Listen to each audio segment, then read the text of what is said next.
नमस्कार दोस्तों। अगर मैं आपसे कहूं कि दुनिया का सबसे खतरनाक समुद्री रास्ता स्ट्रेट ऑफ हॉर्मुज़ अब बारूद के ढेर में बदल चुका है। बीते कल के दिन सोचिए, जहां से दुनिया का लगभग 20% तेल गुजरता है, वहां अब अमेरिका, ब्रिटेन, फ्रांस और ईरान आमने सामने खड़े हैं। और अगर एक भी मिसाइल इन तमाम देशों के द्वारा गलत डायरेक्शन में चला दी गई तो पेट्रोल 200 रुपये पर लीटर जा सकता है। दुनिया की शेयर मार्केट क्रैश हो सकती है और दुनिया थर्ड वर्ल्ड वॉर जैसे हालात की तरफ जा सकती है। सर, आज के इस वीडियो में हम आपको बताएंगे क्यों अचानक ब्रिटेन ने अपना सबसे खतरनाक वॉरशिप भेज दिया है स्ट्रेट ऑफ हॉर्मुज़ की तरफ। क्यों अचानक ब्रिटेन ने अपना सबसे खतरनाक वॉरशिप भेजा, उसके पीछे की वजह क्या है, उसको हम जानने का प्रयास करेंगे। डीप डाइव करेंगे इस टॉपिक पर और जानेंगे कि आखिरकार क्यों जर्मनी ने नाटो बचाने के नाम पर बड़ा संकेत दिया है और क्यों ईरान ये कह रहा है कि हम झुकेंगे नहीं, हम लड़ेंगे। जानेंगे इस वीडियो में पूरी सच्चाई को, तो इस वीडियो के साथ में अंत तक प्लीज़ आप लोग बने रहिएगा। सो गाइस, बीती कल की रात 9 मई को मिडल ईस्ट में हालात सिर्फ तनावपूर्ण नहीं रहे, बल्कि अब खुली जंग की तरफ बढ़ते हुए दिखाई दे रहे हैं। हमको लगा कि सीज़ फायर जैसे भी कदम उठाए जाएंगे, लेकिन यहाँ पे दोस्तों जो सीज़ फायर के लिए जो 10 डेज़ का गैप आया था ना, उसमें ये तमाम देश अपनी अपनी तैयारी कर रहे थे।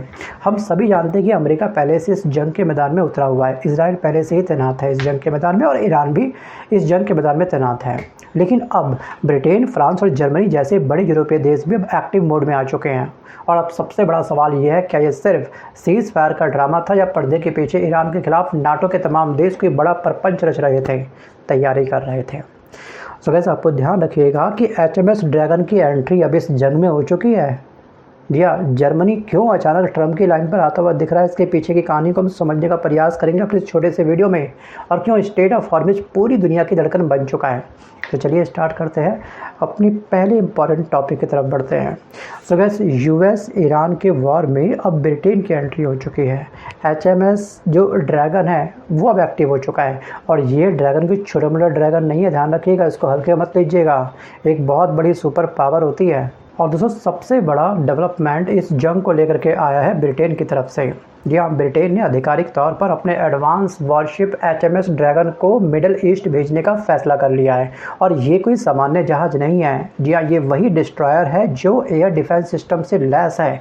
दुश्मन की मिसाइलों को हवा में राख कर सकता है ये, और नाटो के सबसे ताकतवर समुद्री हथियारों में इस HMS को गिना जाता है। और अब सवाल ये है कि इसे भेजा कहाँ जा रहा है। जी, इसका सीधा इसका जवाब ये है कि इसको भेजा जा रहा है स्ट्रेट ऑफ हॉर्मुज़ के आसपास, जहाँ पर अमेरिका ने ब्लॉकेड लगा रखे हैं ना, उसके आसपास उनको और अधिक स्ट्रॉन्ग करने के लिए इसे वहाँ पर डिप्लॉय करा जा रहा है, यानी कि ईरान के दरवाजे पर। और ब्रिटेन कह रहा है कि उसका मकसद समुद्री सुरक्षा है। लेकिन असली सवाल ये है कि अगर सिर्फ सुरक्षा चाहिए थी तो युद्धपोत आपने क्यों भेजे? शांति से आप बात भी कर सकते थे।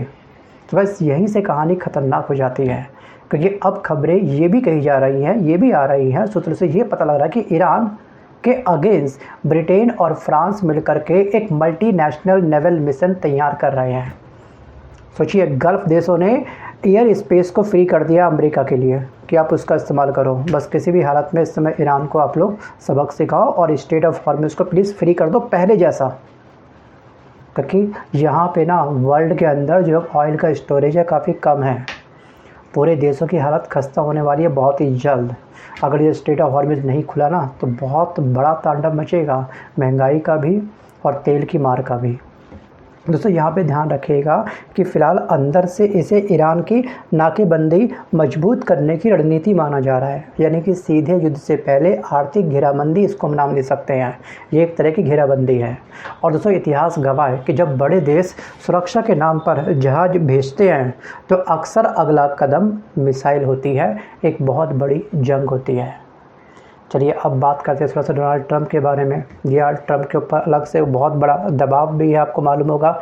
यहाँ की जनता ट्रंप के अगेंस्ट खड़ी हुई है, लेकिन ट्रंप को अपनी छवि भी मेंटेन करनी है। वैश्विक स्तर पर एक छोटे से देश ने जिसकी छवि पर बट्टा लगाया है अमेरिका के ऊपर, उसको भी मेंटेन करना है, उस धब्बे को भी मिटाना है इस ट्रंप ने। सो गाइस, अमेरिका के राष्ट्रपति डोनाल्ड ट्रंप लगातार नाटो देशों पर दबाव बना रहे थे कि आप मेरा सहयोग करो, बट ट्रंप डायरेक्ट बोल नहीं पा रहे थे कि भाई मेरे ऊपर हमला हुआ है।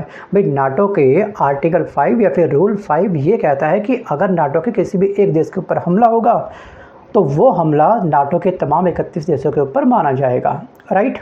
लेकिन ट्रंप खुल करके ये एक्सेप्ट नहीं कर पा रहे थे कि सच में मेरे ऊपर ईरान ने हमला किया है, तो इसलिए नाटो के अन्य देश इसका सहयोग नहीं कर रहे थे। लेकिन अब कहने के अप्रत्यक्ष रूप से नाटो के अदर देश भी यहाँ पे ये चीज़ मान चुके कि हाँ, इसको हमारे सपोर्ट की आवश्यकता है। चलिए दोस्तों, देर आए दुरुस्त आए, लेकिन नाटो के देशों की ना आने की पीछे की सबसे बड़ी वजह ये थी डोनाल्ड ट्रंप के बेतुके बयान, ट्रंप का बेतुके एक्शन। आपको याद होगा, रेसिप्रोकल टैरिफ के माध्यम से नाटो के तमाम देशों को इसने अपना दुश्मन बना लिया था, उनके ऊपर भी इसने एक हैवी टैरिफ लगाया था। यूरोपीय संघ के तमाम जो 28 देशों का संगठन है ये, इसके ऊपर भी इसने क्या करा था, टैरिफ मारा था ट्रंप ने। तो इस समय ना शायद ये देश नाटो के जो संगठन इस समय अमेरिका का साथ देने वाले हैं, आने वाले समय में कहीं ना कहीं मजबूरी में साथ दे रहे होंगे। लेकिन कुछ एक्सपर्ट का ये भी मानना है कि ईरान संकट अब नाटो को फिर से एकजुट करने का बहाना बन सकता है। अब क्या होगा क्या नहीं होगा कुछ नहीं कह सकते हैं, लेकिन ट्रंप की जो बयानबाजी अगर ऐसी चलती रही ना, तो ध्यान रखिएगा नाटो के जो देश आज इसको सपोर्ट कर रहे हैं एक सेकंड में अपना कदम पीछे कर लेंगे। लेकिन इसी बीच ना एक सबसे बड़ा ट्विस्ट आया जर्मनी को लेकर के। या जर्मनी का एक बहुत बड़ा बयान आया था। जर्मनी के चांसलर फ्रेडरिक मर्स ने साफ साफ ये कहा है कि नाटो को हर कीमत पर बचाना होगा, ये संगठन टूट ना जाए। अब ये लाइन सुनने में सामान्य लग सकती है, लेकिन इसके पीछे का संदेह बहुत बड़ा है। और उन्होंने ये भी कहा है कि ईरान को न्यूक्लियर हथियार बनाने से रोकना अमेरिका और यूरोप का साझा मिशन होना चाहिए।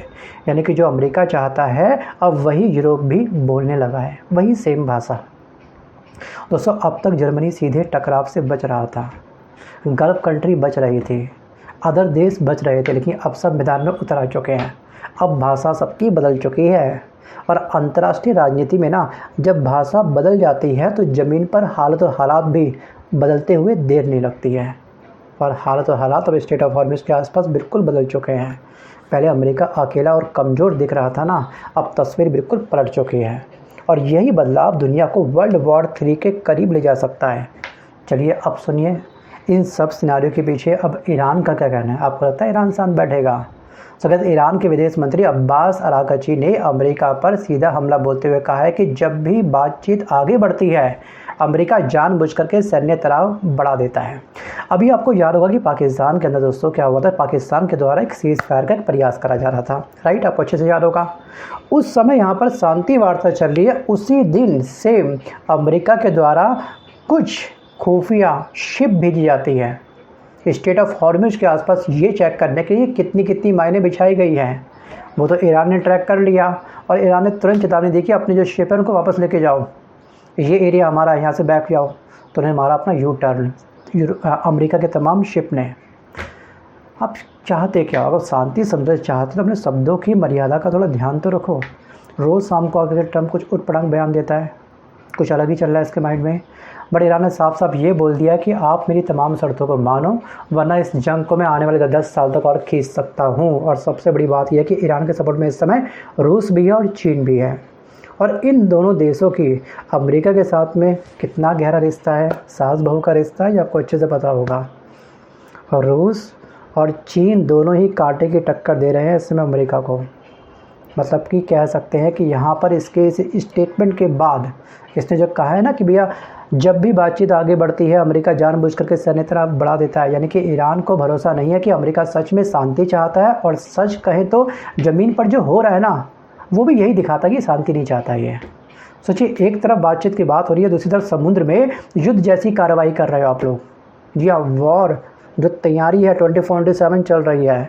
जो ये 10 डेज़ का सीज फायर हुआ था, इसमें इजराइल लगातार अपने देश के अंदर हथियार इकट्ठे कर रहा था। कितने टन इसने हथियार मंगाए थे, उसकी इमेज काफ़ी फ़ख्र से सोशल मीडिया प्लेटफॉर्म पर इसने अपलोड भी करी थी। और दूसरी तरफ ईरान भी अपनी मिसाइली स्टोरेज लगातार बढ़ाया जा रहा है, ड्रोन की मैन्युफैक्चरिंग दोस्तों वो लगातार बढ़ा रहा है। तो भैया शांति समझौता दोनों तरफ से कोई नहीं चाहता है, दोनों ही अपने अंगत का पैर बने हुए हैं। और इनकी ये जिद, इनकी ये ईगो अन्य विकसित देशों को या विकासशील देशों को काफ़ी कमज़ोर कर देगी। सोचिए, बिना पेट्रोल के, बिना डीजल के, बिना फर्टिलाइज़र के, बिना गैस के क्या कोई देश सर्वाइव कर सकता है? थिंक अबाउट इट, आपको क्या लगता है? और दोस्तों ध्यान रखिएगा कि सबसे खतरनाक हालात अभी समुद्र में बने हुए हैं। या स्टेट ऑफ हॉर्मुज़ का रिमोट कंट्रोल जो इस समय ईरान के हाथ में है, अमेरिका या फिर नाटो के तमाम देश अब इससे वो रिमोट कंट्रोल छीनना चाहते हैं। और रिपोर्ट्स के मुताबिक अमेरिका ने ईरान की तरफ जा रहे कई तेल टैंकर को रोका है, कई जहाज़ों को नुकसान पहुंचाया, उसके ऊपर बॉम्बार्डिंग कर दी है। और ईरान भी अमेरिका वॉरशिप को निशाना बनाने का दावा कर चुका है। यानी कि सीज़ फायर जो हुआ है ये केवल टीवी या फिर पेपर पे हम सबको, आम जनता को दिखाई दे रहा है, लेकिन समंदर में ना जंग अभी भी जारी है 24/7। और यही वो चीज़ है जो पूरी दुनिया को एक बहुत बड़े खतरे में धकेल सकती है। क्योंकि अगर स्टेट ऑफ हॉर्मुज़ बंद होता है तो सिर्फ तेल या फिर ऑयल महंगा नहीं होगा, गैस महंगी नहीं होगी, फर्टिलाइज़र महंगा नहीं होगा, इसके अलावा भारत में पेट्रोल डीजल की कीमतें सातवें आसमान छुएगी, ब्लैक मार्केटिंग बढ़ जाएगी। क्योंकि अमृतकाल के अंदर कुछ लोग ऐसे भी होते हैं जो आपदा में अवसर ढूंढ निकालते हैं। सोचिए कोविड के समय पर ऑक्सीजन सिलेंडर के किस तरह के रेट बढ़ चुके थे। सोचिए शेयर बाज़ार गिर सकते हैं, महंगाई बढ़ सकती है और दुनिया आर्थिक संकट में जा सकती है। और जो इंडिया का दोस्तों जो स्टोरेज कैपेसिटी है क्रूड ऑयल की, जो हमारे पास स्टोरेज जो हाउस है वो काफ़ी कम कैपेसिटी वाले हैं। सोचिए कितना बड़ा आर्थिक संकट हमारे देश के सामने आ सकता है। और सोचिए दोस्तों कि दुनिया की सबसे बड़ी ताकतें इस समय आमने सामने खड़ी हैं। एक तरफ अमेरिका और उसके सहयोगी देश, दूसरी तरफ ईरान, और बीच में पूरी दुनिया की अर्थव्यवस्था बुरी तरीके से फंसी हुई है। और अब सबसे बड़ा सवाल ये है, क्या ईरान पीछे हटेगा? क्या ट्रंप ईरान की शर्तों को मान लेगा या फिर ट्रंप प्रशासन दबाव बढ़ा करके युद्ध की तरफ कूदेगा? क्योंकि अभी तक ईरान साफ कह चुका है कि हम दबाव में नहीं झुकेंगे, हम एक कदम पीछे नहीं करेंगे। ईरान ने साफ साफ बोल दिया है। और अगर नाटो देश खुल करके मैदान में उतरते हैं तो ये सिर्फ अमेरिका वर्सेस ईरान नहीं रहेगा, ये वॉर बन जाएगा एक multi front global conflict, means third world war बन जाएगा ये। और ध्यान से अगर आपने फर्स्ट वर्ल्ड वॉर को समझा होगा, देखा होगा, सेकंड वर्ल्ड वॉर को आपने देखा होगा, समझा होगा, तो पूरी दुनिया दो धड़ों में, दो धुरी में बढ़ चुकी थी। और वही सेम मंजर हमको बीते कल के दिन दोबारा से दिखाई दे रहा है। और दोस्तों इतिहास में कई युद्ध गोलियों से पहले आर्थिक नाकेबंदी से स्टार्ट हुए हैं और इस वक्त दुनिया उसी मोड़ पे आके खड़ी हो चुकी है। स्टेट ऑफ हॉर्मुज़ अब सिर्फ समुद्री रास्ता नहीं है, बल्कि दुनिया की राजनीति, तेल और ताकत का सबसे बड़ा युद्ध क्षेत्र बन चुका है। और अब ये देखना होगा क्या बातचीत से रास्ता निकलेगा या दुनिया एक और लंबी जंग की तरफ बढ़ रही है। बट इस पर आपके क्या राय है? क्या नाटो सच में ईरान के खिलाफ बड़ा मोर्चा खोल सकता है? आपको क्या लगता है? कमेंट करके आप मुझको जरूर बताइएगा। सो गाइस आज के इस वीडियो में बस कर इतना ही। मिलता हूँ जल्द एक नए वीडियो के साथ, तब तक के लिए धन्यवाद।